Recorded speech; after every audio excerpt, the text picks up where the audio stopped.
We thought we knew Nolan Arenado, the Gold Glove god, the $260 million man bound to St. Louis forever.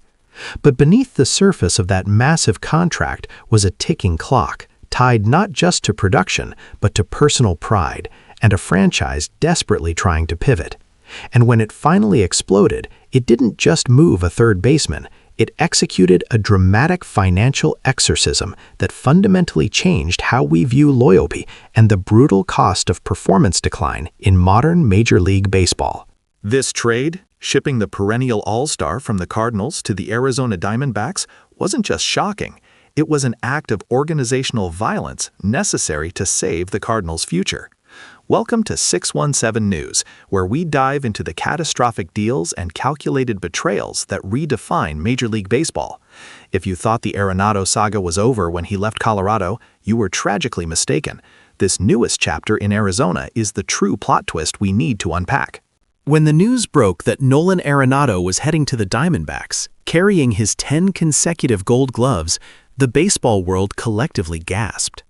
This was a man whose career numbers, 1,787 games, a .282 average, 353 home runs, 5 Silver Sluggers, 8 All-Star appearances, should have guaranteed him absolute immunity, yet here he was, being dumped. The narrative quickly settled on performance decline. Look at the data. After his storied peak, culminating in that monumental 2019 contract extension with the Rockies, the move to St. Louis offered only flashes of brilliance, and then came the crash.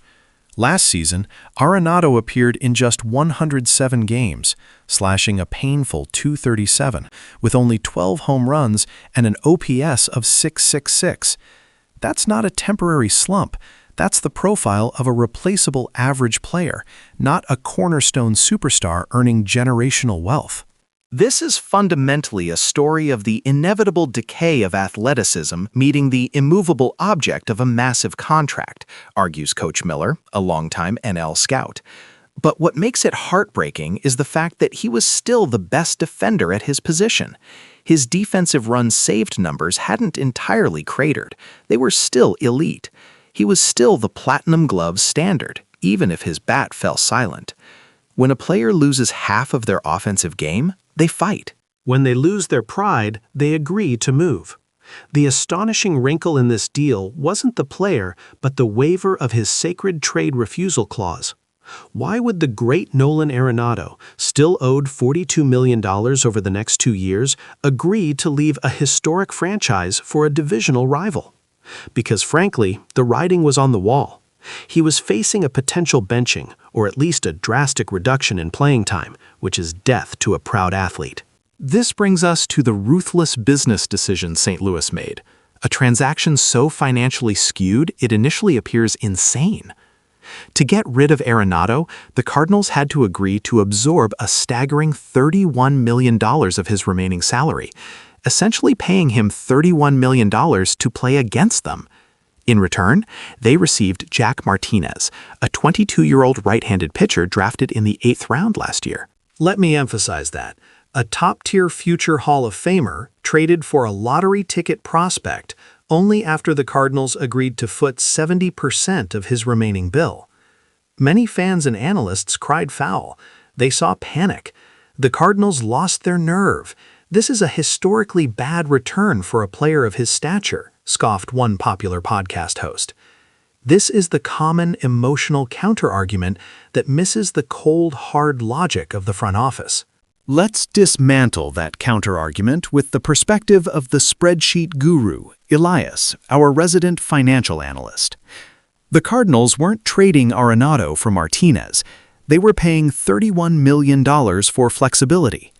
That $31 million wasn't a cost. It was an investment in clearing 2 infield slots, the third base position itself and the payroll space. Keeping Arenado, a declining player, blocking the path of rising prospects like Mason Wynn, or the opportunity to shift pieces around for a future trade, was the greater liability. The opportunity cost of keeping him, the lost chance to build around the youth, was far greater than the $31 million cash payout. They successfully executed a surgical strike. Arenado's departure clears the path for the long-awaited youth movement that St. Louis desperately needed to kickstart. The $31 million payment was the cost of an organizational reset button. It allows them to integrate their top prospects, like the young third baseman, or shifting existing talent, without the pressure of having a $21 million a year veteran languishing on the bench or underperforming at the cleanup spot.